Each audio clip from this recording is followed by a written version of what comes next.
दुर्गा नदी के किनारे बसा एक गांव फूलपुर। गांव में कुछ 100-150 लोग रहते थे।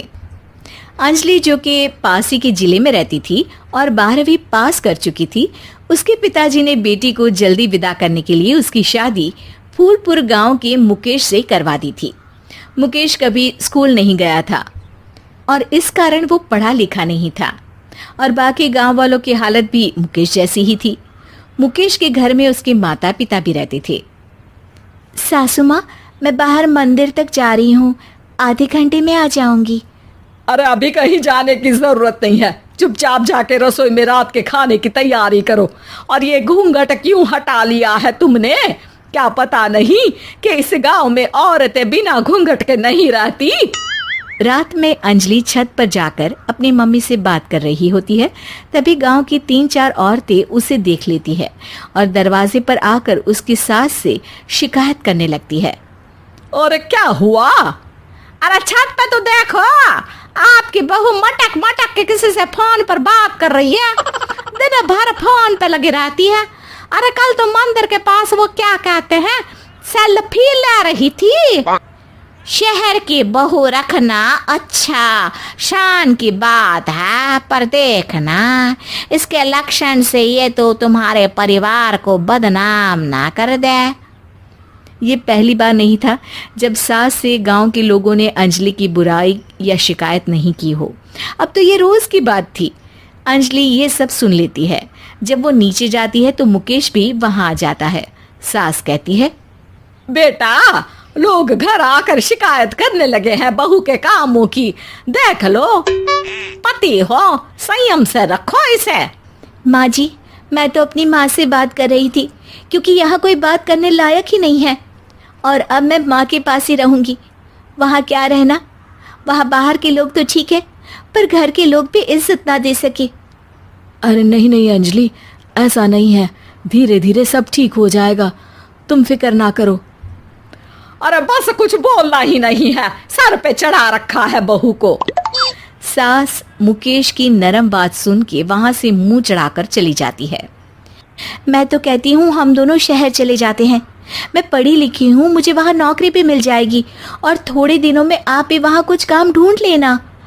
अरे नहीं नहीं अंजलि, हम यहाँ ना गांव का खेत, माँ पिताजी को छोड़कर शहर नहीं जा सकते।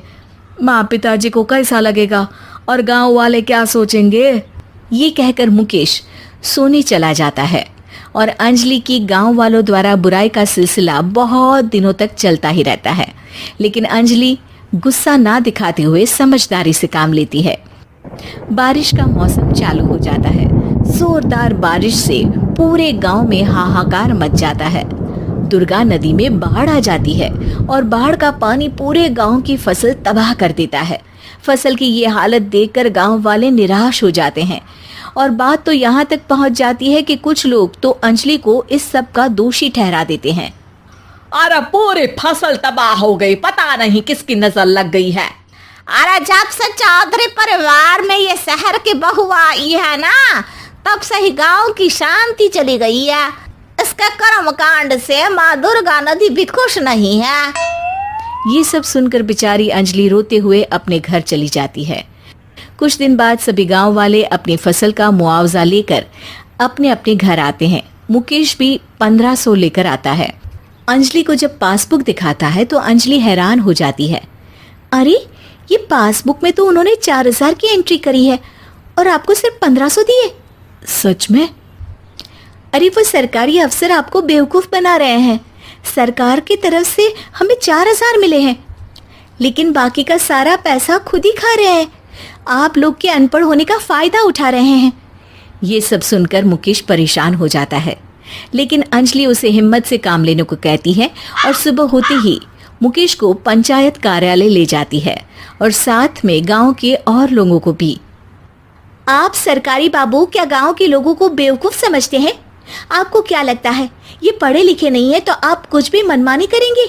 ये बेचारे दिन रात इतनी मेहनत करते हैं, ये हमारे अन्नदाता हैं और आप इनके साथ ऐसा धोखा करते हैं। अरे क्या बके जा रही है ये लड़की, किस धोखे की बात कर रही है? अपने कांड करके नदी माँ को नाराज करके हमारा नुकसान करके इसे चैन नहीं मिला क्या? सरपंच जी, इन सरकारी बाबू ने मुझे बेवकूफ बनाया है और मेरे हिस्से के पैसे खुद चट कर गए। बस ये सुनते ही सरपंच वहां से दुम दबाकर भाग जाता है। पता चलता है कि जनपद अधिकारियों ने गांव के सरपंच के साथ मिलकर सबके साथ धोखा किया है। सब लोगों का विरोध शुरू हो जाता है और आखिर में अधिकारी सब गांव वालों के हिस्सों के बचे हुए पैसे उन्हें लौटा देते हैं और कई दिन तक सरपंच गांव में लौटता ही नहीं। अंजलि, तुम नहीं होती तो हम गांव वालों को तो पता ही नहीं चलता कि ये हमें हर बार बेवकूफ बनाते हैं। हाँ हाँ अंजलि बेटी, हमें माफ कर दो। हम सब तुम्हें बुरा भला कहते रहे, लेकिन तुमने ही आज हमें बेवकूफ बनाने से बचाया है। हमें तुम पर गर्व है बेटी। अब समझ आया कि सरपंच तुमसे नहीं, तुम्हारे पढ़े लिखे होने से नफरत करता था। क्यों ना इस बार हम अंजलि को ही सरपंच पद के लिए चुन ले? क्या कहते हो गांव वालों? पढ़ी लिखी सरपंच।